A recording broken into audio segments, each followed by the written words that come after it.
The hearing of the Committee on Justice is hereby called to order. Considering that the hearing today is a continuation of the last suspended hearing, we will be dispensing with the calling of the roll of members. At this juncture, the Chair solicits the necessary motion to dispense with the reading of the minutes of the last hearing and for the approval of the same.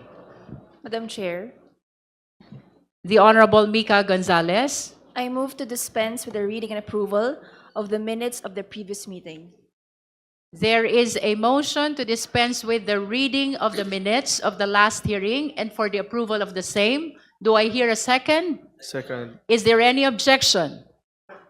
Hearing none, the motion is granted.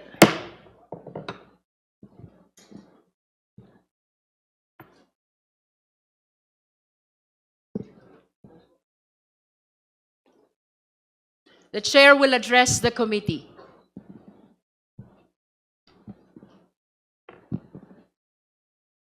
Magandang umaga po sa ating lahat. As we resume these proceedings, there are three matters that I must address at the outset. Issues that have been repeatedly raised and in some cases misunderstood. First, ang una kong babanggitin, this notion that we are already conducting a trial and therefore exceeding our jurisdiction. May mga nagsasabi na ang ginagawa daw natin dito ay isang trial. At dahil trial daw ito, hindi raw natin ito trabaho, kundi trabaho ng Senado. Let us clear the air once and for all. Malinaw ang pagkakaiba ng tungkulin ng Kamara at ng Senado. The House initiates. The Senate decides. I will repeat. The House initiates. The Senate decides. Under the Constitution, the House has the exclusive power to initiate all cases of impeachment. Ang papel natin ay suriin at alamin kung may sapat na basehan para dalhin ang kaso sa Senado. The Senate, on the other hand, is the impeachment court. Sila ang naatasang tumanggap ng kaso at magpasya kung guilty o not guilty ang isang opisyal. Ngayon, may kanya-kanya tayong proseso para magampanan ang ating tungkulin. Kung anuman ang tawag sa prosesong ito, hearing, inquiry, evaluation, o kahit ano pa, hindi iyon ang mahalaga. Ang mahalaga, malinaw ang tungkulin at malinaw ang resulta. Sa atin dito sa Kamara, to initiate cases of impeachment. Sa kanila sa Senado, to try and decide all cases of impeachment. Wala pong agawan ng kapangyarihan. So let me be very clear. Ang ginagawa natin dito ay hindi trial. Ang tanong lang natin, may sapat bang batayan para umusad ang proseso? This is merely the beginning, not the end of accountability mechanism. This committee, therefore, is not overstepping. We are not improvising. We are not experimenting. We are simply following the rules. Our rules grounded in the Constitution. Hindi ito fishing expedition. Hindi ito bahala na si Batman. Hindi tayo nangangapa. Alam natin ang hinahanap natin. Kung may probable cause ba o wala. At malinaw sa atin, hindi natin inaagaw ang kapangyarihan ng Senado na magpasya kung guilty o not guilty ang opisyal. At ano ang gumagabay sa atin? Hindi lamang batas, kundi ang tiwala ng taong bayan. Hindi lamang teknikalidad, kundi pananagutan. Esteemed colleagues, beloved countrymen, kung puro legal na usapin lamang ito, sa Korte Suprema sana ibinigay ang kapangyarihang ito. Esteemed colleagues, beloved countrymen, kung teknikalidad ang importante, sa husgado sana ibinigay ang kapangyarihang ito. Pero hindi. Ibinigay ito sa Kamara. Ibinigay ito sa atin dahil tayo ang kinatawan ng sambayanang Pilipino. As I said earlier, we have the exclusive power to impeach. At ang ibig sabihin ng exclusive ay malinaw. Sa Kamara, nagsisimula ang impeachment process. Sa atin ang unang galaw. Sa atin ang direksyon. At gaya ng sabi ng mga kabataan, hawak natin ang beat. Hawak natin ang beat. At sa kapangyarihang ito, pananagutan sa taong bayan ang dapat manaig. No other consideration must prevail except what is best for the country. Second, ito yung pangalawa na kailangan kong banggitin. There is this claim that the country has so many other problems and that this is a distraction. Tama naman. Marami tayong kinakaharap. Sobra. Mahal na gasolina at bilihin. Mababang sahod. Kakulangan sa serbisyo. At ang tila, walang katapusang korupsyon. But let me ask, does the existence of many problems mean we should ignore one specific problem? The committee can perform its duty while government continues to function. Multitasking ang ating gobyerno. At higit sa lahat, sa pagkakaroon ng problema, hindi dahilan para umiwas. Hindi dahilan para hindi sumagot. Mas makabubuti pa nga na harapin na ito ngayon kaysa patagalin pa. Kung may sagot, ilabas na.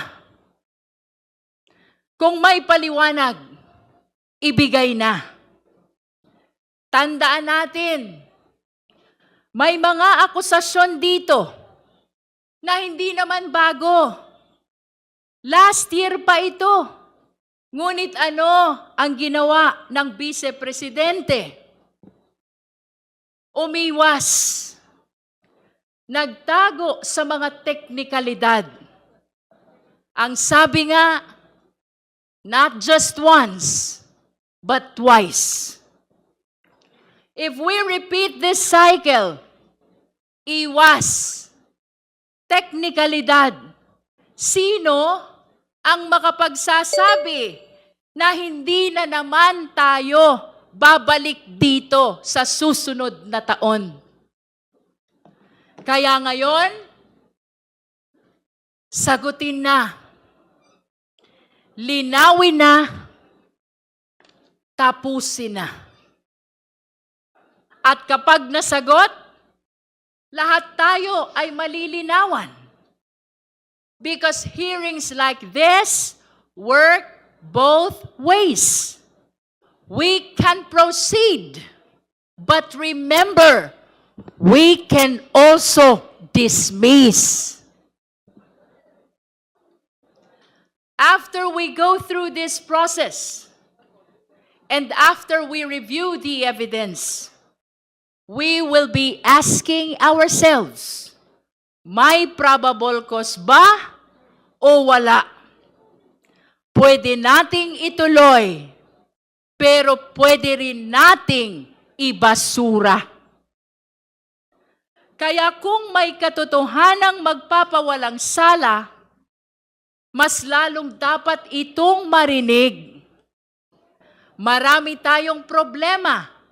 Totoo yan. Kaya kailangan itong harapin para umusad, para mabawasan, para matapos. Dahil ang problemang iniiwasan at tinatalikuran, lalong lumalaki. Para sugat na ayaw linisin, habang pinapatagal, lalong lumalala. Third, at ito yung panghuli na kailangan kong banggitin. We recognize that there are petitions now pending before the Honorable Supreme Court intended to stop these proceedings. Yes, there are petitions in the Honorable Supreme Court. One, filed by a group led by the lawyer of Pastor Kibuloy. Ang nagsasabing siya raw, ang appointed son of God. Kung kaya nitong pigilan ang lindol, kaya rin ba nitong pigilan ang mandato ng konstitusyon? The second one, filed by the Vice President herself, as usual, represented by several lawyers, lampas 10 abogado.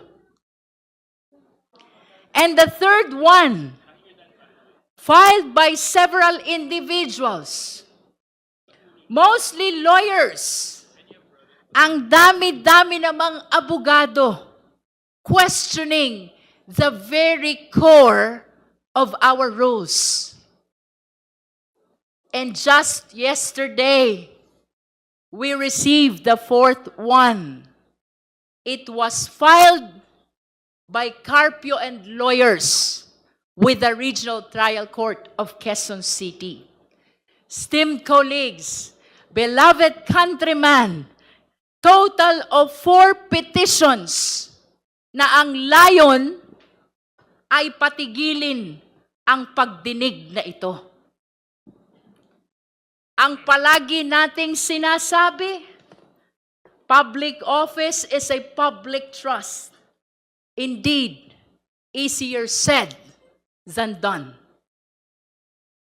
Ngunit, sa pagkahaba-haba ng mga ito, ng 4 na petitions na ito, let me tell you, wala ni isa na sumagot sa mga importanteng akusasyon laban sa Vice-Presidente. Puro technicalities lamang ang tinalakay. Ang taong bayan ay naghahanap ng sagot, hindi ng papel. Simple lang naman ang mga akusasyon. Halimbawa, nagwaldas daw ng pera ng taong bayan at may tagong yaman daw ang vice-presidente. Sinagot ba yan ng mga petisyon? Hindi. Puro technicalities lang. Sinasabi din nila, may 1-year bar. Sinasabi din nila, ang nag-refer daw ng impeachment na ito ay ang speaker lamang, hindi ang buong kamara. Napakasimple ng sagot. Yung 1-year bar, paulit-ulit na ito. Tandaan natin na lumipas na ang 1 taon at saka lamang muling nagkaroon ng impeachment process na ito. At tungkol sa referral, tandaan din natin na ang speaker ay hindi kumikilos ng mag-isa. Siya ay kumikilos bilang kinatawan ng buong kamara ayon sa ating mga patakaran. Rest assured that all these procedural questions will be addressed. Pero aminin natin, ang mga usaping ito ay sadyang technical at baka hindi masyadong maintindihan ng karaniwang mamamayan. At marahil, iyon ang layunin nila. Lunurin ang katotohanan sa ingay ng teknikalidad. Habang nagdedebate ang mga abogado sa kagalang-galang na Korte Suprema, ang taong bayan ay patuloy na nagtatanong, nasaan ang pera? Bakit ito nagastos ng ganun kabilis? May pananagutan ba talaga ang vice-presidente? We will answer the lawyers in the Supreme Court, but we will answer the Filipino people here. Narito po ang proseso para linawin ang mga akusasyon. Dito natin ito dapat pag-usapan. Let us not forget that what is truly supreme is the Constitution.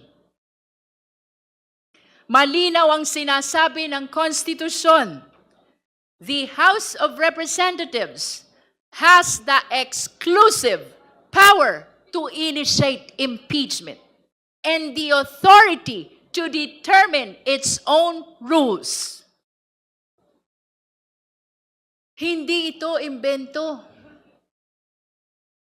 Hindi ito kagustuhan ng iilan. Ito ay mandato ng konstitusyon. Now, the Vice President says, the petition in the Supreme Court is not meant to avoid the process, but to seek clarity. But if it is clarity that it is sought, bakit hindi dito? Dito ang clarificatory hearing. Dito dapat magpaliwanag. Kung handang humarap, dapat dito humarap. Matagal na nating naririnig. Handa raw. Handa saan? Sa press statement? Sa social media? Pero pagdating dito sa prosesong may saysay, nawawala. Hindi sapat ang sabihing handa. Kailangan magpakita. Kailangan sumagot. Kung walang kasalanan, simple lang. Magpakita, sumagot, hindi sa labas, kundi dito. In closing, let me stress, this process is not about personalities. It is about accountability. It is about responsibility. Ito ay paninindigan para sa katotohanan. Impeachment is the people's constitutional mechanism to hold public officials accountable. Tandaan natin, ito ay pagtukoy lamang kung may probable cause o wala. At bahagi ng prosesong ito ang pagdinig natin ngayon. Isang pagkakataon upang linawin ang mahahalagang issue sa kasong ito. Inaasahan natin ngayon ang pagpapaliwanag ng mga ebidensya mula sa COA, sa NBI, PSA at marami pang ahensya. Inaasahan din natin ang pagdalo ni Ramil Madriaga na sa kauna-unahang pagkakataon at sa isang public hearing ay makakapagpatunay sa kanyang salaysay. For the very first time, we hope to hear directly from Ramil Madriaga upang makatulong sa paglilinaw kung may batayan ba ang reklamo laban sa Vice Presidente. Uulitin ko po, hindi ito paghusga. Gusto lang nating maliwanagan. Gusto lang nating matiyak kung dapat bang umusad ang proseso. Our duty is not to pass final judgment, but to clarify and in the process to seek the truth. Truth is rarely simple, and it is never convenient. We do not pause our search for it simply because, first, there are some procedural questions. Second, there are more pressing problems. And third, there are petitions before the Supreme Court. No, we will not pause to that. Guided by the Constitution and the will of the people, truth must be pursued regardless. It remains the foundation upon which justice and accountability stand. We must continue to follow it wherever it leads, guided not by fear, not by expedience, but by the voice of conscience and the trust of the nation. Sa huli, babalik tayo sa simula, pagsuri natin ang ebidensya, ano ang tunay na gagabay sa atin. Hindi lamang batas, kundi tiwala ng taong bayan. Hindi lamang teknikalidad, kundi ang pananagutan. No other consideration must prevail except what is best for the country. Maraming salamat po. At this juncture,